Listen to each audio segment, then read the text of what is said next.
Rusya'nın başkenti Moskova 9 Mayıs Zafer Günü kutlamaları nedeniyle başta Çin Devlet Başkanı Xi Jinping olmak üzere çok sayıda lideri ağırlıyor.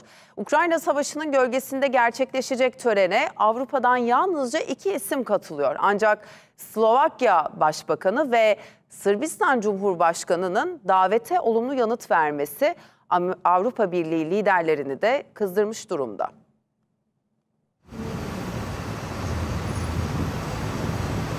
Rusya'nın başkenti Moskova'da 9 Mayıs Zafer Günü için tüm hazırlıklar tamamlandı. Tarihi Kızıl Meydan'da askeri geçit töreninin son provası yapıldı. Savaş uçakları Moskova semalarında prova uçuşu gerçekleştirdi.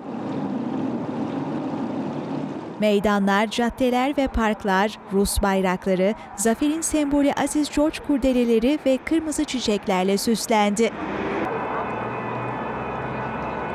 Rusya Devlet Başkanı Vladimir Putin, görkemli askeri geçit töreniyle Amerika Birleşik Devletleri ve Batı'ya ülkesini yalnızlaştırma konusunda başarısız olduklarını göstermek istiyor.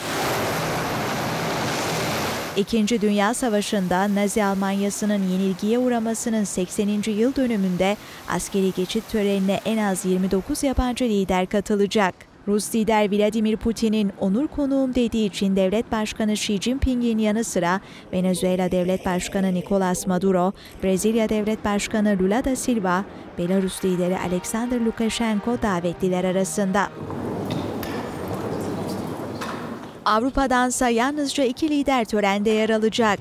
Slovakya Başbakanı Robert Fico ve Sırbistan Cumhurbaşkanı Aleksandar Vučić, Ukrayna'da devam eden savaşa rağmen bu kararı aldıkları için Avrupa Birliği liderlerinin sert tepkisiyle karşılaştı.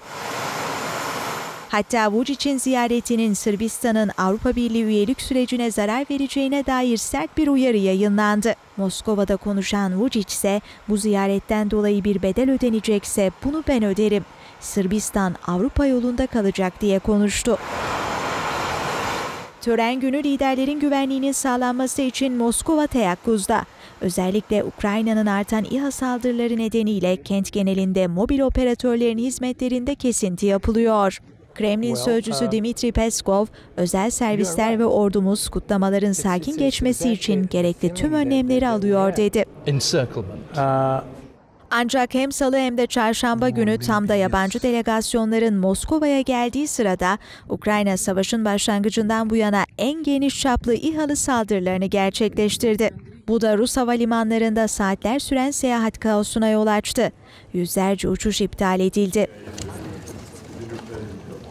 Ukrayna Cumhurbaşkanı Volodymyr Zelenski hafta sonu yaptığı açıklamada Moskova'ya giden liderlere güvenlik garantisi veremeyeceklerini söylemiş, Rusya topraklarında olanlardan sorumlu olamayız, size onlar güvenlik sağlıyor diye konuşmuştu. Hatta Rus tarafının çeşitli provokasyonlar düzenleyip suçu Ukrayna'ya atabileceği uyarısını yapmıştı.